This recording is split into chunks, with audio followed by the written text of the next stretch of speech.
Vale, vamos al grano. Hoy vamos a adentrarnos en las profundidades del materialismo filosófico, para desmitificar qué significan, pero de verdad, y en el mundo real, conceptos tan manidos como la globalización y la paz mundial. Y aviso, no nos vamos a quedar en la superficie. Vamos a utilizar el marco de pensamiento de autores como Gustavo Bueno para diseccionar la realidad política internacional de nuestro tiempo. La idea de este análisis es que entendamos juntos cuáles son las verdaderas fuerzas que mueven nuestro planeta. ¿Listos? Pues vamos allá. Este es nuestro mapa de ruta para el desglose de hoy. 1. Conceptos fundamentales. 2. El eje central de todo esto, el Estado. 3. El mito del pacifismo. Y 4. Aterrizaremos en la guerra y el presente. Es como un embudo, pasaremos de la teoría más densa a la cruda realidad de los conflictos modernos. Empezamos con el punto 1, conceptos fundamentales. Vamos a deconstruir lo global, porque para entender qué pasa en el mundo necesitamos un vocabulario preciso. Y aquí es donde a veces nos explota un poco la cabeza. Resulta que la globalización no es simplemente un hecho mágico con el que nos topamos un buen día tras la caída del telón de acero. No, en realidad es una idea análoga y funcional. ¿Qué quiere decir esto? Pues que su significado cambia por completo si hablas de biología, de economía o de redes sociales. Así que, para hablar de globalización política, necesitamos forzosamente una teoría de fondo. De lo contrario, la palabra se queda vacía, como si solo fuera vender más cosas en otros países. A ver, para que todo esto encaje, tenemos que hablar de la totalización. Básicamente es el proceso de reunir varias partes para montar un todo, como si fuera un puzzle gigante.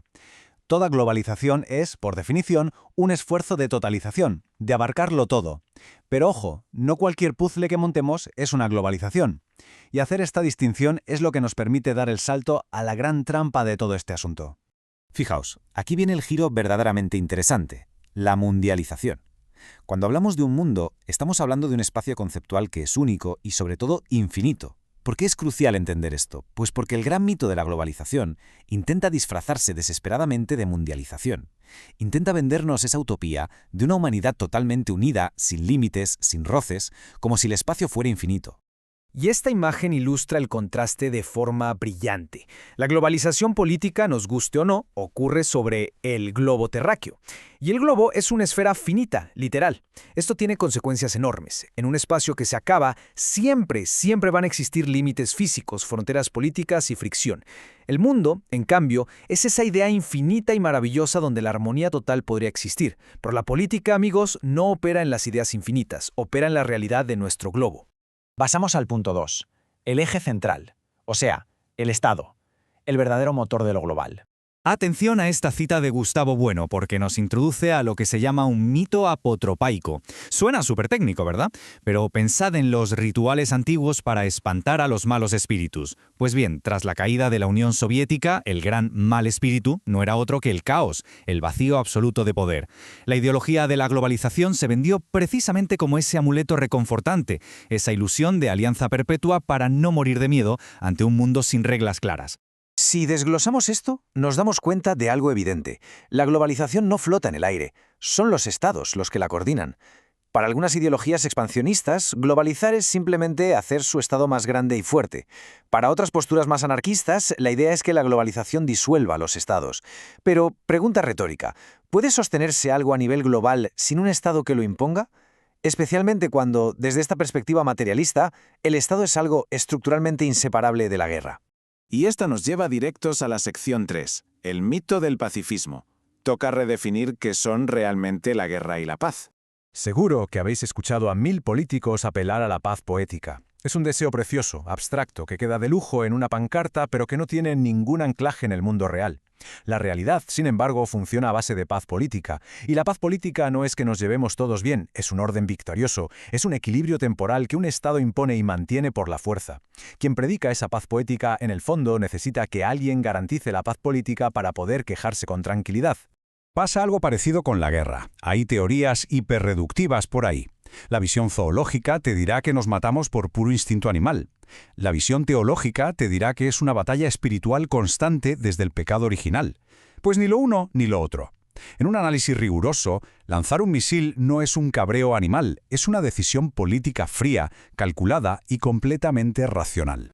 Entonces el punto verdaderamente clave aquí, siguiendo a Clausewitz, es que la guerra no es un error informático en el sistema. No es que la política se haya roto, es una realidad estructural.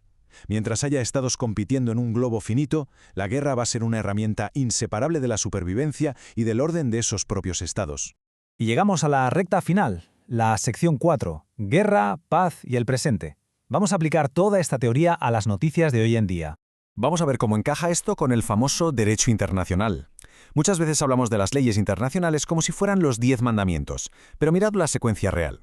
Un Estado hace algo ilegal. Si fracasa, queda como el malo de la película, pero si impone su poder con éxito y gana, esa victoria automáticamente transforma la ley, reescribe las normas para justificar la nueva realidad. Así que el derecho, al final del día, es un reflejo del que tiene el poder para imponer el orden. Es súper interesante analizar de forma imparcial cómo se colocan las distintas ideologías en este tablero. El realismo pluralista, por ejemplo, asume que la guerra siempre va a estar ahí, pero rechaza la globalización porque diluye a los países. Los bloques imperialistas o belicistas compran las dos cosas, usan la guerra y la globalización para hacerse más grandes. Y en el otro extremo, el pacifismo internacionalista rechaza la guerra y también desconfía de la globalización si ésta solo beneficia a los más fuertes. Al final, todos tienen que elegir su postura en esta matriz. Aterrizando todo esto en los conflictos que vemos en la tele hoy. Los estados viven vigilándose y dependiendo unos de otros. Fijaos en las misiones de paz. Llamarlas así es casi una redundancia técnica, porque toda guerra de un estado busca instaurar su propia paz. Ese pacifismo radical y desarmado se sostiene sobre lo que llamamos ideas aureolares, mitos utópicos preciosos, pero que ignoran que la legalidad internacional solo existe porque hay estados con la fuerza suficiente para hacer que se cumpla. Bueno, y con toda esta arquitectura mental ya montada, os quiero dejar una pregunta para darle vueltas. Viendo cómo los estados construyen la realidad, cómo reescriben las leyes a su favor y cómo chocan en este globo finito, ¿es la tan ansiada paz mundial algo más que la administración exitosa del poder por parte del bloque dominante? Es una reflexión potente, ¿verdad? Sin duda una perspectiva que te hace ver el telediario con otros ojos. Nos vemos en el próximo análisis.